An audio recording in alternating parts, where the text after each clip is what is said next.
이때만큼은 내가 정말 믿음의 가장 큰 은혜를, 내 신앙에 정말 큰 은혜가 있었던 순간이다. 그게 언제였다고 생각이 드십니까? 세례를 받은 그 순간일 수도 있고, 또 아니면 첫 믿음의 고백, 신앙 고백을 했을 때일 수도 있겠죠. 예수님을 처음 믿고 고백한 그때. 아니면 특별한 기도의 응답을 하나님께 받아서 참 감사가 넘쳤던, 아니면은 영적으로 어떤 충만한 특별한 하나님의 은사를 받은 그 경험들, 아니면 옆에 있는 신앙의 아름다운 우리 믿음의 동지들을 만난 그 기쁨일 수도 있겠죠. 그럼 야곱의 인생 속에서, 야곱의 147세의 그 긴 인생, 이제 임종을 앞둔 그 가운데, 이 야곱의 인생 일생 가운데 가장 신앙의 아름다운 순간이 언제였을까? 야곱의 신앙을 증거할 수 있는 가장 중요한 한순간을 찾는다면 그게 언제일까요? 야곱의 인생에 참 많은 은혜가 있었죠. 그 가운데 이 사람이 참된 신앙인이구나, 이렇게 고백할 수 있는 것들 우리가 여러 가지 생각할 수 있는데, 히브리서 11장에 가게 되면, 이 히브리서 11장은 믿음장이죠. 그래서 믿음의 많은 선진들이 어떻게 믿음을 살아왔는가, 그 일생을 간단하게 요약했다 할 수 있습니다. 그 가운데 이 야곱의 일생을 한마디로 정의하기를 이렇게 정의합니다. 11장 21절에 믿음으로 야곱은 죽을 때에 요셉의 각 아들에게 축복하고 그 지팡이 머리에 의지하여 경배하였다 그랬어요. 그러니까 히브리서에서는 이 믿음의 야곱을, 그 인생을 증거할 때 다른 얘기는 다 그의 말에 대해서 쓰지 않고 그의 믿음의 사람이라는 증거로 나타내 보일 때 바로 오늘 본문에 있는 요셉의 아들들, 그리고 이어지는 49장에 자신의 아들들에게 축복하는 그 축복의 내용이, 이때가 그런 그의 인생의 믿음의 가장 중요한 사건이다, 이렇게 히브리서가 기록을 하고 있습니다. 그렇다면 도대체 왜 히브리서가 그 많은 정말 은혜의 순간을 우리가 다 지켜보지 않았습니까? 근데 그때가 아니라 바로 이 순간을 야곱에게 있어서 믿음의 사람이라 가장 근본적인 때라 이렇게 증거하고 있는 것일까? 그것이 이제 오늘 본문을 살펴보는 우리의 초점이 되겠습니다. 오늘 본문의 말씀이 시작하기 직전에 우리가 47장 마지막에 이 야곱이 임종이 가까울 때가 왔다, 이렇게 기록이 되었죠. 그래서 요셉을 불러 뭐라고 얘기합니까? 나를 애굽에 장사하지 말고 어디다가 묻으라 그랬어요? 자신의 고향 땅에 막벨라 굴, 자기 아내 라헬이 있고 자기 아버지 이삭이 있고 어머니가 있고 할아버지가 묻힌 그 가나안 땅, 그곳에 나를 묻으라, 요셉에게 맹세를 시킵니다. 약속을 하는 것이죠. 그리고 나서 얼마 지나지 않았다가 오늘 갑작스러운 소식을 요셉이 듣는 것입니다. 네 아버지 야곱이 이제 병들었다, 곧 임종이 가까웠다, 이 말이죠. 이 말을 듣고 형제들과 그 소식들을 다 듣지 않았겠어요? 성급하게 막 모여들 그때에 요셉이 자신의 두 아들 므낫세와 에브라임을 데리고 가장 먼저 아버지 앞에 도착하게 된 것입니다. 오늘 본문 2절에 보니까 그 요셉과 두 아들을 온 것을 보고서는요, 야곱이 어떻게 하는지 한번 보세요. 어떤 사람이 야곱에게 말하되 네 아들 요셉이 네게 왔다매 이스라엘이 힘을 내어 침상에 앉았다 그랬어요. 여기서 힘을 내어 앉았다, 이 말은요, 도무지 병들어서 일어설 수 없는 그런 상태임에도 불구하고 어떻게든지 애를 써가지고 일어나서 앉았다는 얘기예요. 자세를 갖춘 거죠. 그저 누워서 맞이해도 되지 않겠어요? 부모로서 자식이 왔을 때 왔냐, 그래서 누워서 이제 맞이할 수도 있을 텐데, 이 마지막 순간이 다가온 야곱이 지금 자신이 왜 이렇게 애써 일어났느냐 하면은 자신이 해야 될 아주 중요한 한 가지 일이 남아 있었기 때문입니다. 그 한 가지가 뭘까요? 육신의 아버지로서 이제 돌아가실 때가 되면 자식들을 오라고 하시죠. 저기 미국에 있는 아들도 오라 하고, 저기 영국에 가 있는, 일본에 가 있는 아들도 오라 하고, 세계 곳곳에 있는 아이들을 오라 해서 얼굴을 마지막으로 보고 임종을 맞이하는 그런 육신의 부모로서의 책임이 또 마음이 있을 수 있습니다. 그러나 오늘 본문은 그런 말이 아니죠. 오늘 본문은요, 야곱이 지금 특별히 자신의 자녀들에게 행할 아주 중요한 한 가지 책임이 남아있다는 사실을 야곱이 분명하게 생각하고 있다는 것입니다. 야곱은 육신으로서 그들의 아버지이기도 하지만 영적인 측면에서 볼 때 아주 중요한 자리에 있는 자가 바로 야곱이에요. 바로 하나님이 주신 그 언약의 족장으로 계승자로서 그 복을 물려줄 자로서 언약의 약속을 물려줘야 할 영적인 족장 지도자로서 큰 책임을 가지고 있었던 자였던 것이죠. 그렇기 때문에 영적인 아버지로서 책임이 있었던 야곱은 이제 마지막 순간에 하나님이 내게 주신 복이 무엇인지, 너희에게 내가 어떤 복을 물려주게 될 것인지, 그 계승, 언약의 축복을 계승하는 그러한 사명이 그에게 마지막으로 남아있는 것입니다. 그러니까 그들에게, 자녀들에게 물려줄 하나님의 그 복, 그리고 지금까지 야곱이 믿음으로 지켜왔던 그 언약의 축복들이 무엇인지를 지금 그 요셉과 다른 모든 자녀들에게 계승하고 물려줘야 할 그러한 하나님의 언약 계승자로서 지금 책임을 다해야 하는 것이죠. 그래서 그 믿음의 내용이 도대체 뭘까? 그러면 그 복의 내용이 뭘까? 그래서 그 믿음의 내용을 하나님이 어떤 분이신지, 자기가 경험한 인생의 하나님이 어떤 분이신지를 축복하기 전에 먼저 고백을 합니다. 본문 3절에 요셉에게 이르되 이전에 가나안 땅 루스에서 전능하신 하나님이 내게 나타나사 복을 주셨다, 이렇게 말을 해요. 자, 그가 먼저 고백한 것은 누구예요? 루스에서 만난 전능한 하나님. 이 루스는 바로 베델입니다. 베델. 이 베델에서 만난 그 베델의 하나님에 대한 고백을 하고 있어요. 그가 홀로 외로이 험악한 여정을 떠나는 그 길 가운데 하나님께서 그가 돌을 베고 누워 잘 때에 환상 중에 나타나셔서 하늘에 닿은 사닥다리 가운데 보좌 위에 앉아 계신 그분이 하나님의 사자들이 오르락 내리락 할 때 그에게 하신 놀라운 복된 말씀이 있어요. 그게 뭡니까? 바로 내가 너와 함께 하노라. 내가 반드시 너를 돌아오게 할 것이라 하신 그 약속입니다. 그러니까 베델의 하나님의 은혜는요, 하나님의 동행하시는 은혜를 선언한 것이에요. 그의 인생의 모든 걸음걸음, 고난에도 행복에도 어떤 순간에도 그와 함께 하신 하나님의 은혜를 깊이 은혜를 체험한 그 경험을 한 것이죠. 그것이 바로 그 돌베개를 세워 예배하였던 서원의 그 장소, 바로 베델 루스였던 것이에요. 그러니까 이때 죽음에 임박할 그때 그가 경험한 하나님은 어떤 하나님이라? 베델의 하나님이라. 바로 너희와 함께 동행하시는 하나님이라. 너희와 함께 하시는 하나님이라. 이 말을 그에게 먼저 말씀하고 있는 것이죠. 그리고 그 복의 내용이 도대체 무엇이냐? 그렇게 동행하시며 베푸실 복이 뭐냐? 4절에 내가 내게 이르노니 이르시되 내가 너로 생육하고 번성하게 하여 내게서 많은 백성이 나게 하고 내가 이 땅에서 내 후손에게 주어 영원한 소유가 되게 하리라 하셨느니라 그랬어요. 하나님께서 약속하시는 것이 뭐예요? 내가 너와 함께 있어 동행하여 뭘 하겠다고요?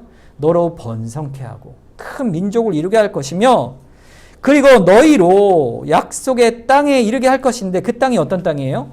영원한 소유가 되게 하는 그 땅. 그 땅을 너희에게 복으로 줄 것이라. 그것이 가나안 땅이지만 그 가나안 땅 너머에 있는 결국 영원한 하나님의 약속의 땅, 본향을 약속해 주고 계신 거예요. 그래서 야곱이 그 본향을 바라보는 인생 나그네 길을 끝까지 살아온 것이죠. 그 축복의 내용을 그대로 요셉에게 전수해 줍니다. 여러분, 요셉은요 어떨까요?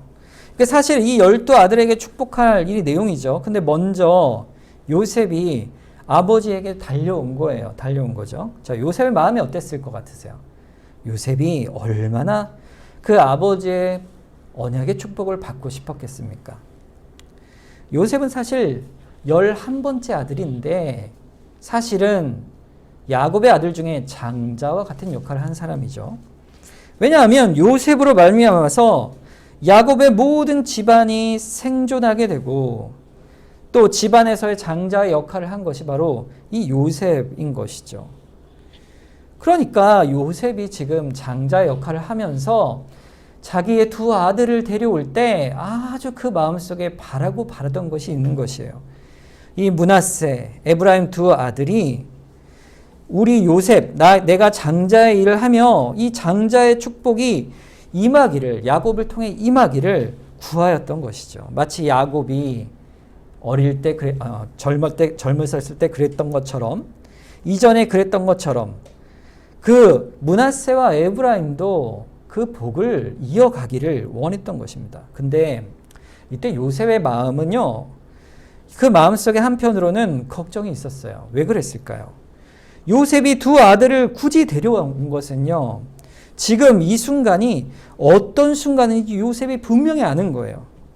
야곱이 아버지 이삭에게 하나님이 주신 언약의 축복, 장자의 축복을 받기 원했던 것처럼 이제 아버지께 그 축복을 받음으로 아브라함에게 언약하셨던 영원한 하나님 나라의 기업을 물려받는 자들이 되기를 간절히 원했던 것이죠.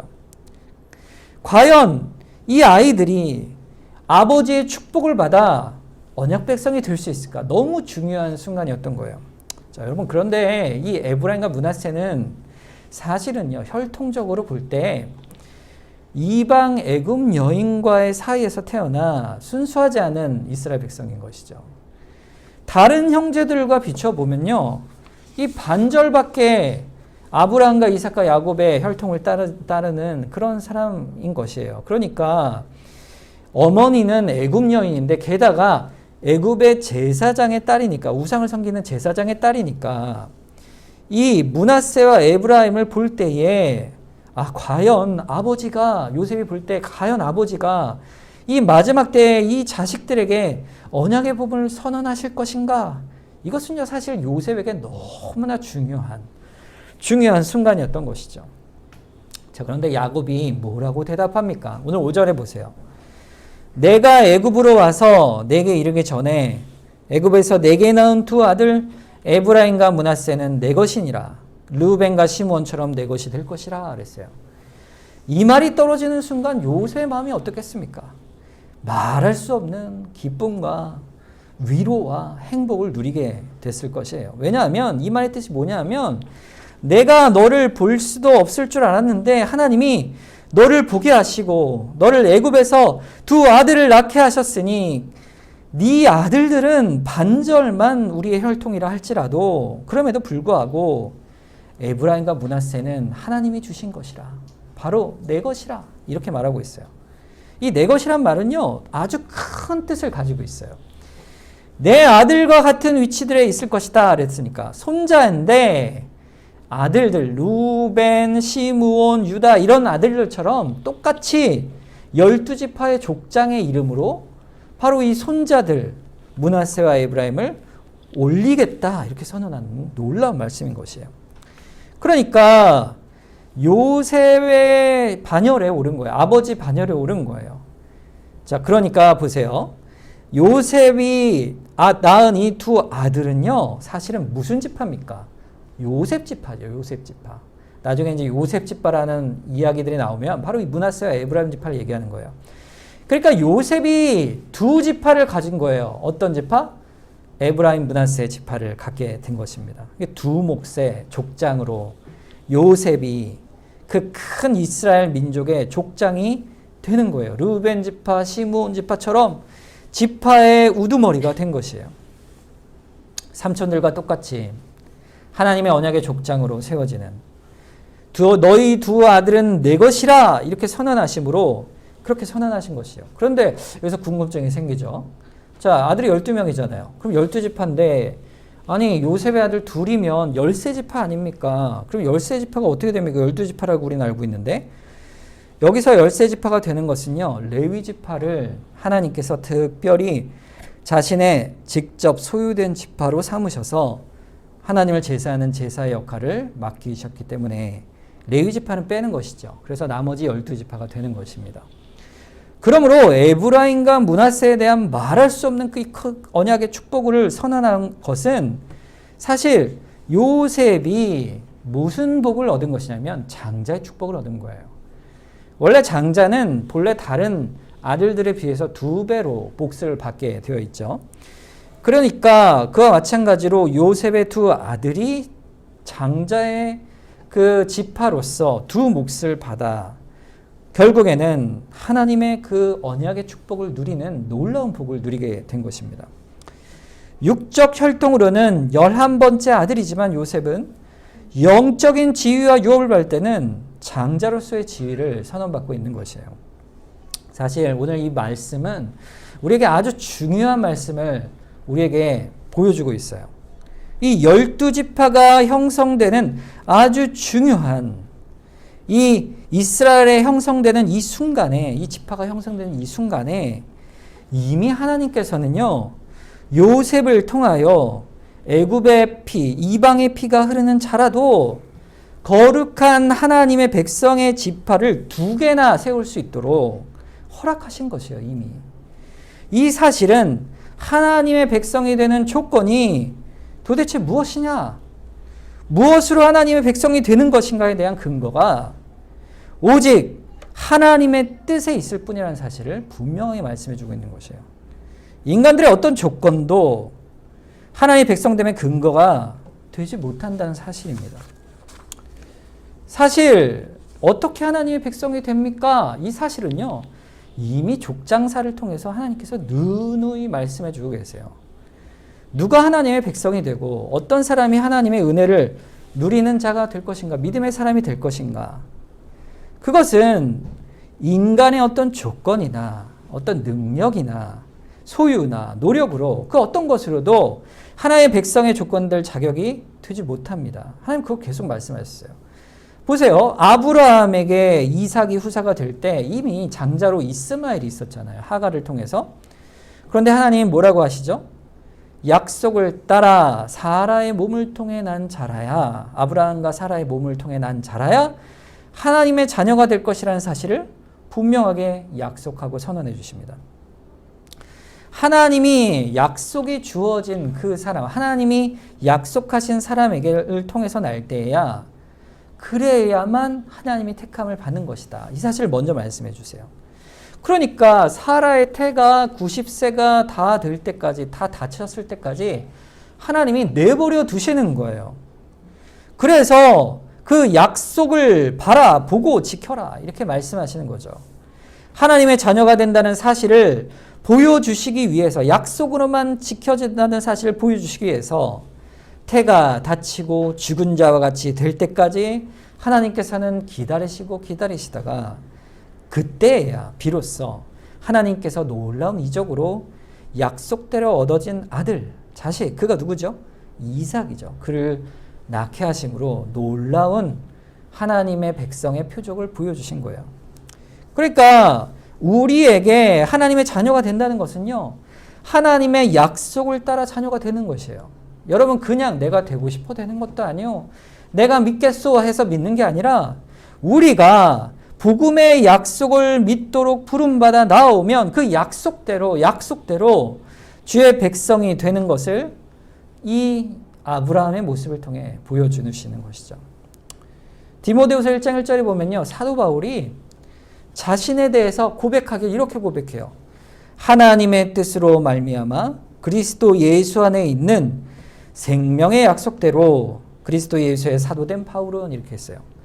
자기가 어떤 존재냐면 그리스도의 그 생명의 약속대로 주의 자녀가 된 사도 바울, 나는 이렇게 말하고 있는 거예요. 그러니까 똑같이 말하면 그리스도의 생명의 약속대로 주의 자녀된 나 문태성은 이렇게 자신의 이름을 넣는 거예요. 우리가 약속대로 주의 이름으로 부름을 받아 주의 앞에 나온 게 된 것이에요. 이삭은 어땠을까요? 이삭도 2 아들 낳았죠. 에서와 야곱. 태어날 때부터 둘 다 믿음의 할아버지, 믿음의 부모에게 똑같은 조건에서 이 쌍둥이로 태어났을 때 하나님께서 네 태에서 날자 가운데 큰 자가 작은 자를 섬길 것이라. 이렇게 해서 인간의 어떤 이미 태어나기도 전부터 인간의 어떤 선택이나 조건 이것을 뛰어넘어서 아무런 차이도 없음에도 불구하고 하나님께서 자녀가 되는 것은 은혜로 하나님의 선택을 통하여 되어지는 것으로 말씀하고 있는 것입니다. 그러니까 인간이 어떤 조건이나 야곱이 에서보다 더 훌륭하거나 이삭이 이스마엘보다 더 뛰어나거나 비교해서 뛰어나서 부르신 것이 아니란 말씀이에요. 아브라함을 부르실 때 그가 비교해서 뛰어나서 부르신 것일까요? 아니죠. 그저 하나님께서 은혜 가운데 불러내어 누가 하나님의 백성이 되는가? 오직 하나님의 사랑을 입어 부르심을 받은 자가 하나님의 백성이 되는 것이라 이 사실을 말씀해 주고 있는 것입니다. 그러니까 이 12지파를 형성하는 이때, 그 복을 누리는 이때에도 인간의 조건으로 순수한 혈통으로 뽑아야 될 것 같지만 요셉의 아들들, 반은 애굽의 피인 그 아들들에게 아무 상관없이 하나님이 야곱을 통해 그들에게 복 주심으로 그 12지파의 이스라엘의 족장으로 세워 가시는 것입니다. 그것이 바로 은혜예요. 하나님이 이미 죽을 자들을 값없이 택하여 불러내시는 그 은혜 안에 우리가 서 있는 것이죠. 그러니까 구약의 이스라엘 백성, 구약의 이스라엘 교회, 이스라엘 민족은 시작부터가 이미 혈통적으로 순수한 종족이 아닙니다. 오직 은혜로 부름받은 것이죠. 아브라함과 이삭과 야곱으로 이어지는 혈통의 중요성을 이렇게 강조함에도 불구하고 그 안에 혈통 속에 이미 하나님의 백성이 되기 위한 절대 조건이 결코 아님을 그 복음의 의미를 우리에게 말씀해 주고 있는 것이에요. 결국 우리도 같은 것이라. 우리가 받은 은혜도 하나님의 전적인 사랑의 선택을 받아 은혜를 입어 주의 백성이 되는 것이지 우리 가운데 누구라도 더 훌륭하고 더 거룩하고 더 착해서 하나님 자녀로 부름받은 자는 아무도 없다는 것입니다. 그것이 그저 은혜인 것이죠. 로마서 3장 24절에 보면 그리스도 예수 안에 있는 속량으로 말미암아 하나님의 은혜로 값없이 의롭다 하심을 얻은 자가 되었느니라. 우리가 어떤 은혜를 입은 백성입니까? 이게 값없이 그리스도 예수 안에서 은혜로 백성이 된 자들이에요. 자, 그런데 오늘 본문을 보면요, 므낫세가 장자고요, 에브라임이 차자죠. 첫째와 둘째가 므낫세, 에브라임입니다. 요셉이 야곱에게 이제 축복을 받는데 이제 왼쪽에서 그러니까 야곱의 오른손 앞에 장자를 두고 므낫세를 두고 또 왼쪽 손에는 에브라임을 둡니다. 그러니까 손을 이렇게 해서 축복하게 놓는 거죠. 오른손에는 장자, 왼손에는 차자 이렇게. 오른손이 더 큰 의미가 있으니까. 자, 그런데 야곱이 오늘 본문에 보니까 어떻게 축복을 해요? 손을 엇갈려요. 눈도 보이지 않는 야곱이. 자, 그러면서 야곱이 뭐라고 합니까? 그때 요셉이 뭐라고 해요? 다급하게 아버지 그렇게 아닙니다. 장자가 오른쪽입니다. 그래서 손을 바로잡으려 하니까 야곱이 뭐라고 얘기하죠? 19절에 그의 아버지가 허락하지 아니하며 이르되 나도 안다 내 아들아 나도 안다. 그도 한 족속이 되며 그도 크게 되려니와 그의 아우가 그보다 큰 자가 되고 그의 자손이 여러 민족을 이루리라 이렇게 말하고 있어요. 여러분 이 그 차자가 큰 자가 된다 이 말을 딱 들으면 누가 떠오르세요? 본인이죠. 야곱이잖아요. 그렇죠? 야곱이 장자의 축복을 받기 위해서 어떻게 했습니까? 그렇게 자신이 갖기 위해서 얼마나 애타게 애쓰고 갈망하고 아버지와 형을 속이기까지 그 장자의 축복을 받으려고 했는데 이미 차자 에브라임이 장자 므낫세보다 크게 될 것이라 이 축복을 하게 되는 것이죠.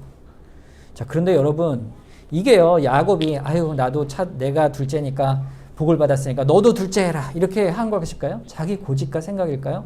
그렇지 않습니다.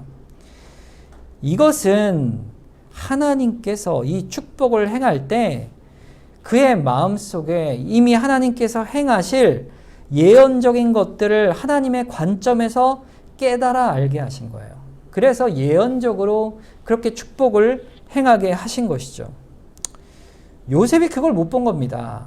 그 지혜롭고 총명한 요셉이지만 아버지 야곱이 보고 있는 영적 족장사의 권위에 따라서 그 축복의 선언의 깊은 뜻을 하나님께서 베풀어 주셨을 때 그것을 요셉은 보지 못했던 거예요. 야곱은요, 이제 장자니까 축복이 있고 차자는 그렇지 않다라는 이런 인간적이고 세상적 관점을 따라 사물을 보고 판단하지 않고 이제는 하나님의 관점에서 모든 일들을 행하고자 하는 그러한 사람으로 바뀌어 버린 것입니다.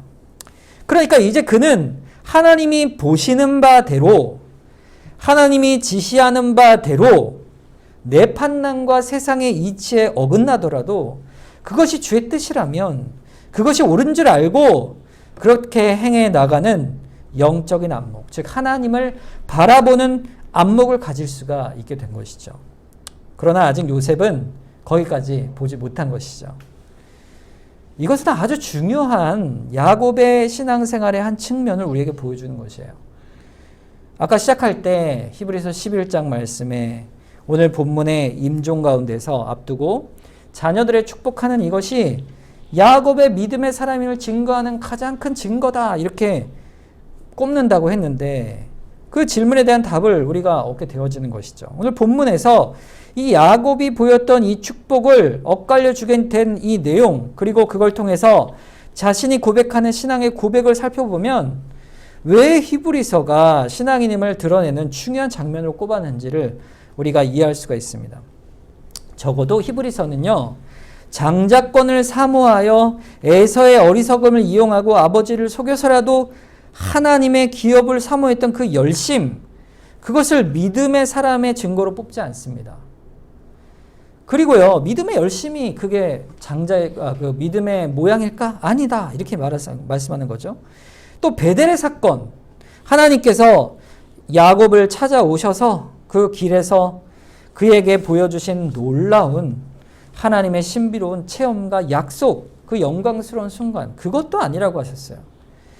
그리고 라반의 집에서 그 악한 라반의 괴계에도 불구하고 하나님께서 끝까지 가정을 이루고 물질적 축복을 주셨던 그것도 아니에요. 더 중요한 것, 야복 강가에서 그가 죽음 앞에 하나님께 홀로 메어 달려 기도하면서 하나님의 은혜 아니면 안 됩니다. 철저히 고백할 때 하나님께서 그에게 복 주시사 새 이름 이스라엘이라는 이름을 주시는 그 분이엘 사건, 너무 큰 사건이잖아요. 일생의 최고의 사건을 뽑으라면 전 그걸 뽑겠는데, 그런데 그것도 아니라는 거예요. 그것도 아니라는 거예요. 그러면 도대체 야곱의 신앙의 증거를 가진 사람이라는 것은 어디서 알 수 있느냐? 어디서 알 수 있느냐?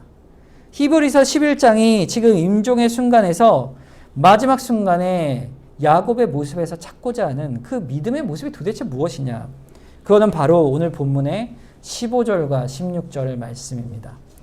자, 15절 말씀. 그가 요셉을 위하여 축복하여 이르되 내 조부 아브라함과 아버지 이삭이 섬기던 하나님, 나의 출생으로부터 지금까지 나를 기르신 하나님, 나를 모든 환난에서 건지신 여호와의 사자께서 이 아이들에게 복을 주시오며 이들로 내 이름과 내 조상 아브라함과 이삭의 이름으로 칭하게 하시오며 이들이 세상에서 번식되게 하시기를 원하나이다 했습니다.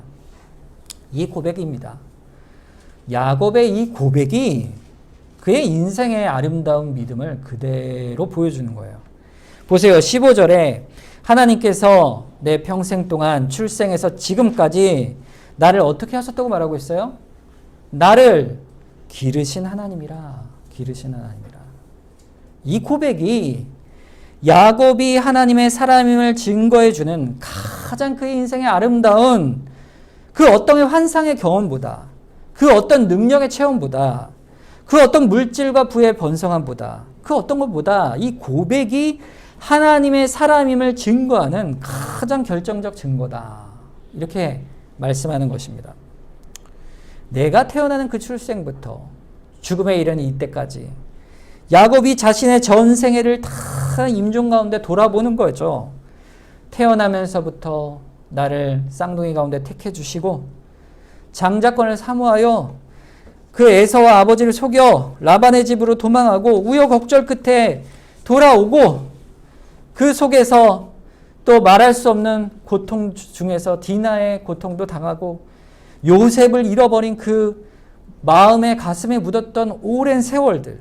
그러나 마침내 이 가뭄 속에서 하나님께서 알고 보니까 놀라운 섭리로 자기 자식들과 모든 처자들을 생명에서 건지시고 번성케 하시려고 요셉을 미리 애굽의 총리로 세우셨구나. 이 하나님의 놀라운 섭리를 임종 때에 대해서 다 돌아보는 것이죠. 이 모든 인생을 다 돌아보니까 처음부터 끝까지 딱 나오는 단 한 가지 그의 인생에 대한 고백.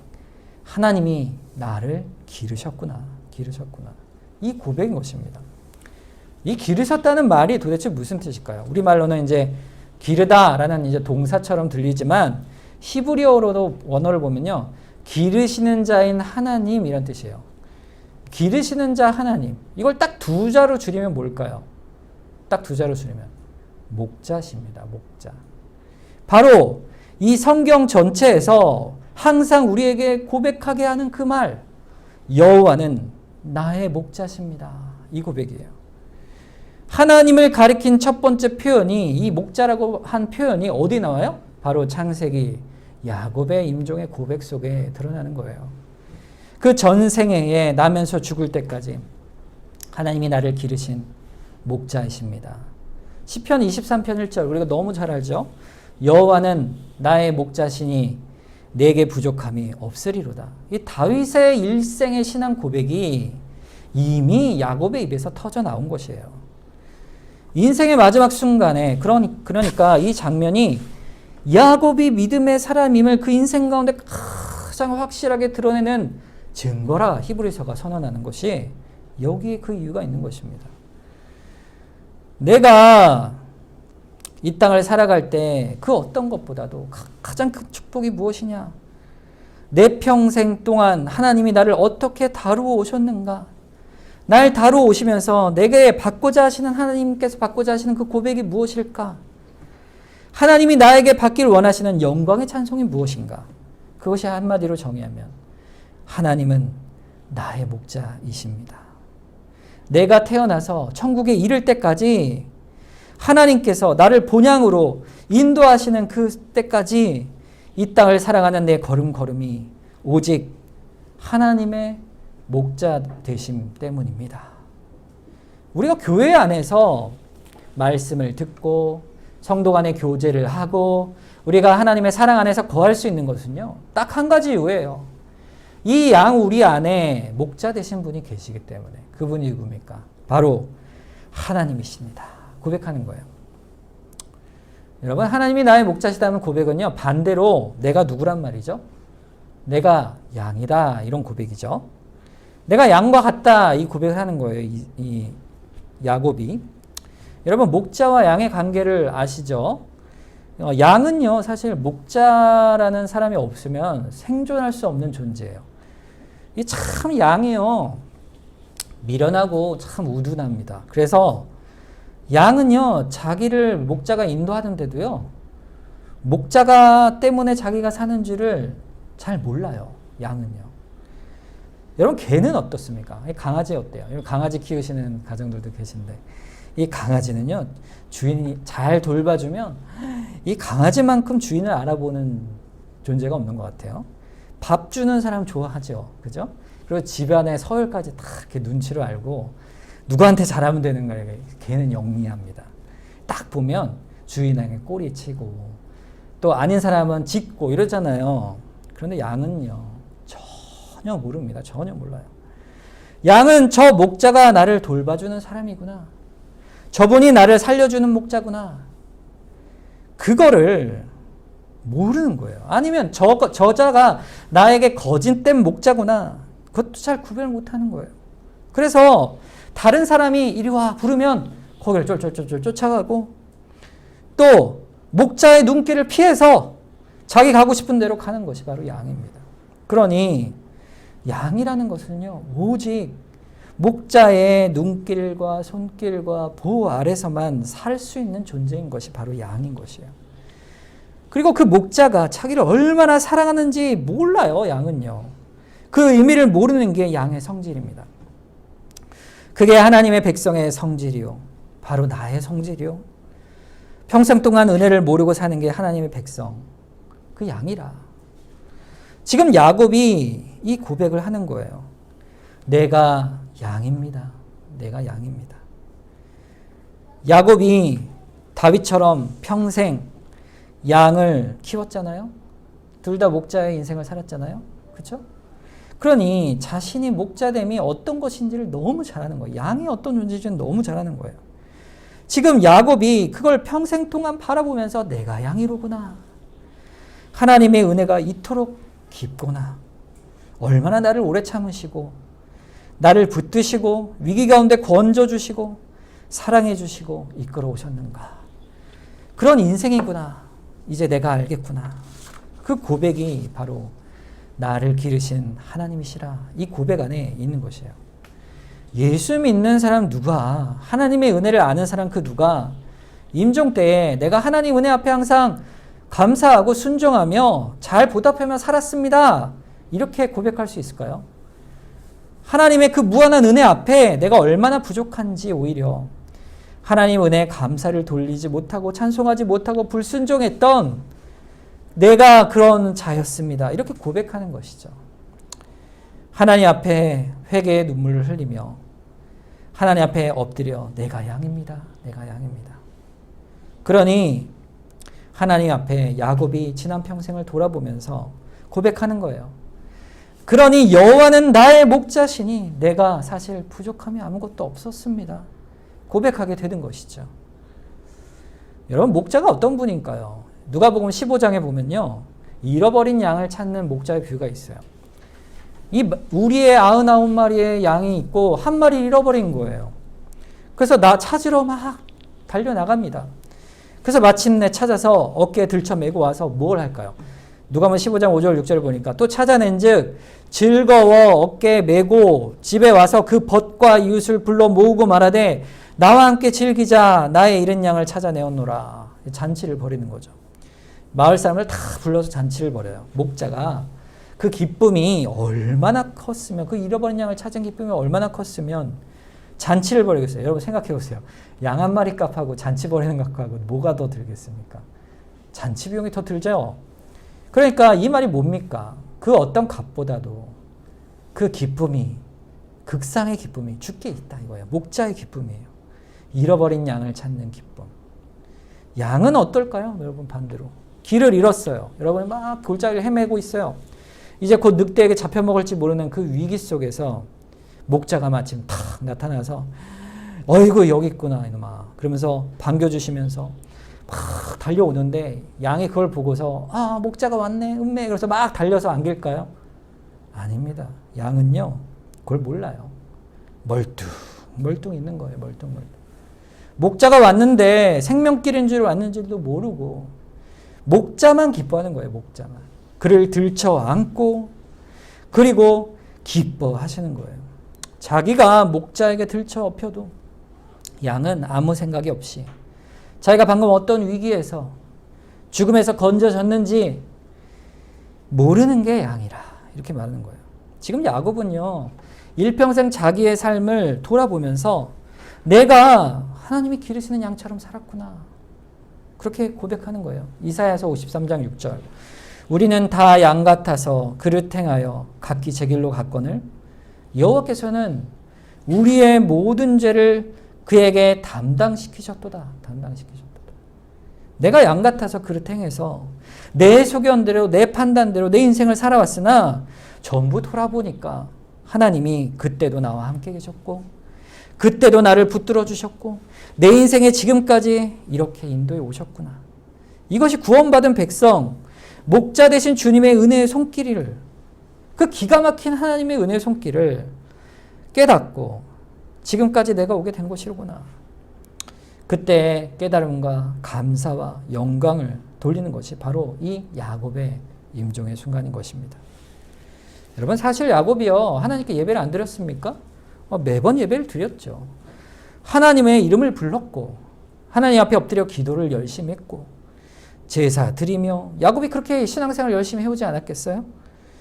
그런데 그렇게 하나님께 은혜 찬송과 예배로 살아왔는데 어떻게 모른다고 할 수 있습니까? 이렇게 묻겠죠. 그런데요, 야곱이 지금에 돌이켜 보니까 그 모든 하나님께 드린 예배와 찬미는요, 하나님께 받은 은혜에 비하면 정말 소경 같은 것이고 기머거리 같은 것이요 목이 고든 자와 같은 것이 없다, 이런 것이죠. 언제 마음을 다해, 힘을 다해, 뜻을 다해, 목숨을 다해 주를 향해 사랑해 왔는가? 항상 나를 위해 하나님을 사랑했지, 나의 필요 때문에 하나님께 구했지, 내가 언제 하나님을 위해 목숨을 걸고 하나님을 위해 사는 인생이었는가? 나를 위하여 하나님을 예배하는 신앙이었는가? 하나님을 사랑한 하나님을 위한 신앙이었는가? 나는 항상 나를 위해 주를 찾았구나. 내가 양이로구나. 그러니 주님께서, 나의 목자 되신 주님께서는 그 모든 것에도 불구하고 내 인생을 주의 뜻 가운데, 내 인생 가운데 주인이 되셔서 어린아이와 같고 잃어버린 양 같은 나를 인도하시고 길러내신 인생길이었구나. 그 고백이 오늘 야곱의 고백인 것입니다. 그러므로 12 아들 모두에게 축복할 때 요셉과 그 아들들뿐 아니라 모든 아들들에게 축복을 하는 것이 이제 다음 장에 나오는데요. 그 내용이 어디로 모아지냐면요, 결국 메시아 그리스도 예수께서 오실 그때의 축복으로 모아져 갑니다. 그분이 누구시기 때문에 그럴까요? 요한복음 10장 14절에서 15절. 나는 선한 목자라. 나는 내 양을 알고 양도 나를 아는 것이, 아버지께서 나를 아시고 내가 아버지를 아는 것 같으니 나는 양을 위하여 목숨을 버리노라. 내가 하나님께서 내게 주신 양을 한 마리도 잃어버리지 않을 것이라. 이거 누구 말씀이에요? 그리스도 예수, 우리 주님의 말씀입니다. 그분은 선한 목자세요. 선한 목자세요. 주님께서 우리의 인생을 다 보듬어서 다 이끌어 가세요. 그걸 길러내시는 거죠. 그 복을 지금 선언하고 있는 거예요. 너희를 기르시는 목자는 우리 주님이시라. 그것이 야곱이 지금 고백하는 신앙의 고백이에요. 그리고 야곱이 지금 그 아들들과 자손들에게 물려주고자, 계승하고자 하는 그 믿음의 본질입니다. 하나님의 뜻이 너희 가운데 이루어질 것이라. 하늘의 뜻이 이루어진 것 같이 땅에서도 이루어질 것이라. 그분은 선한 목자시기 때문이다. 그분이 인도하시네. 양 같은 너희라 할지라도 어디를 가든 내 전 인생을 어디서든지 끝까지 붙들어 주시는 그분. 은혜를 모르고 하나님의 섭리를 몰랐던 미련한 나에게 평생토록 신실하신 은혜로 하늘의 뜻이 이 땅에 우리에게 이루어지도록 끝까지 붙드시고, 오늘 내가 이 믿음의 길을, 이 짧은 신앙의 나그네 순례길을 이제 마치게 되는구나. 이제 내 영혼을 주의 손에 의탁하노라. 그리고 천국 본향으로 야곱이 가게 된 것입니다. 여러분, 우리 인생도 그 길을 똑같이 따라가는 인생이에요. 그대로 따라가는 인생이에요. 우리의 삶의 자리, 여러분의 삶의 자리가 지금 어떠하든지 간에, 지금 살아온 인생의 경로가 어떠하든지 간에 야곱의 하나님, 그 하나님이, 목자이신 하나님이 바로 여러분의 하나님이심을 믿으시기를 바랍니다. 그분이 나의 하나님이십니다. 나의 목자십니다. 예수 그리스도 안에서 우리를 붙드시는 그 놀라운 은혜를 기억하고 주님 앞으로 나아가는 복된 믿음의 인생이 되시기를 주님의 이름으로 축원합니다. 우리 함께 이 시간 말씀을 기억하면서 합심해서 기도하겠습니다. 주님, 참 양과 같은 우리의 인생이지만 우리를 끝까지 그 약속 가운데 붙드시는 하나님의 은혜를 바라봅니다. 오늘도 우리를 붙들어 주시고 내일도 붙들어 주실 줄 믿습니다. 하나님을 의지하는 목자를 바라보는 믿음의 삶을 살게 하여 주시옵소서. 우리 이 시간 목자 되신 주님을 바라보며 기도하겠습니다.